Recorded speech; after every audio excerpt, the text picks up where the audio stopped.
I've talked about this before and haven't talked about it recently. Wanted to bring it up.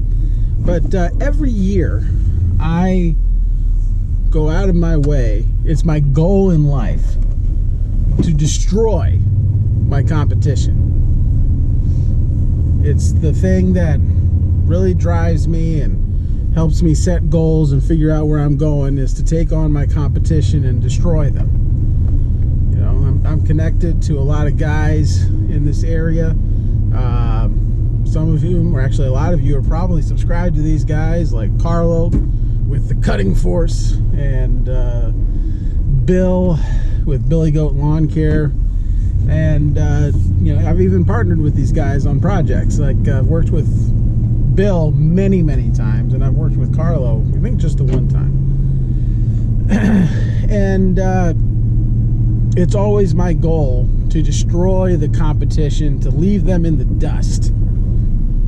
Now the truth is, I'm not talking about Bill or Carlo or really anybody else in that services the area that I service. I'm not talking about them. I'm actually talking about me, because my competition is with me.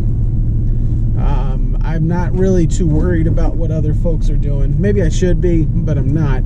What I'm worried about is what I'm doing. And the only thing that matters to me is that I'm better and my business is better than it was last year. That's what I'm shooting for. To constantly improve, to constantly get better.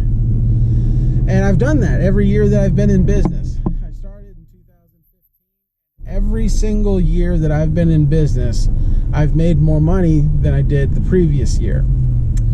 And I wasn't really sure how this was going to work out this year. You know, there were life circumstances that happened that were going to make it a little tricky. You know, my wife and I were pregnant for a big chunk of this year, and so, you know, I did miss out on about, I don't know, a couple $1,000s worth of mowing because we were in the hospital after the birth. And so I really wasn't sure how it was going to work out. I knew it was going to be close, but I you know, I just wasn't sure. And so I looked at the numbers in November, at the end of November, and realized things were going to be interesting. I saw how much I was going to have to make in the month of December in order to beat last year's revenue, and I wasn't sure how it was possibly going to happen. In order to, you guys know, I mean, I'm not saying real numbers because I don't like, I just, people get weird when you put out numbers, and so I just prefer not to. So that's why I'm kind of being vague in that regard. But in order to pass 2020's revenue in 2021, it was going to take a lot of effort. It was going to require me to make just under 50% more in December 2021 than I did in December 2020. So just, you know, if I made 5,000 last year, I was going to have to make, you know, almost 8,000 this year if I was going to, you know, in order for me to make that revenue goal. And I don't know if that's going to happen. And not only that, in order for me to do it, I was going to have to make 25% more than I did in the biggest month I've ever had, like the biggest December I've ever had. So, you know, 25% more than what your record is for a given month, that's not a very reasonable goal.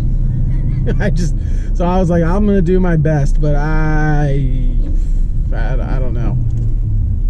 But I went for it, and I went hard, and I sent out those marketing emails, and, you know, I just went full bore ahead and did everything I could to pick up as many jobs as I could, you know. You know, I started, signed up a bunch of customers for snow removal and putting down salt for ice, which ended up not mattering at all because we live in Maryland, and I mean, I'm recording this on New Year's Eve and it's 60 degrees outside. And then kept reaching out to customers about doing leaf cleanups, just over and over. And then even sent out an email about like, hey, I'll do dump runs, you know, after Christmas dump runs, clear some space. Did everything I could. Reached out, probably when it's all said and done, probably sent around 400 or 500 emails total, you know, for when you combine them all together. And got down to the last week of the season, and I was $400 short. I had still had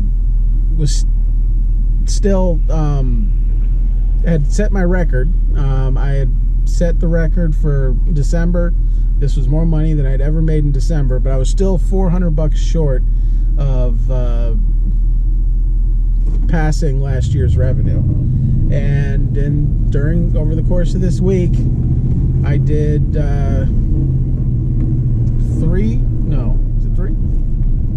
I did 3, maybe 4 leaf jobs. I can't remember now.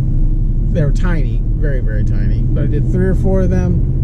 A customer paid a bill that I wasn't expecting them to pay till next year, and a dump run came up, and those things knocked me over the edge. And so the streak continues. The streak is still alive. Every year since 2015, I've made more money than the previous year. And, you know, that's ultimately what matters to me. I have no idea. I just brought him up for fun. I have no idea how Bill, I have no idea how Carlo did. It's none of my business. I hope they did great. But every year I'm out here to kick my own butt. I want future Randy to always be doing better than past Randy. And I just wanted to take 7. This is Randy with Dolan Cut and Trim. Have a good one.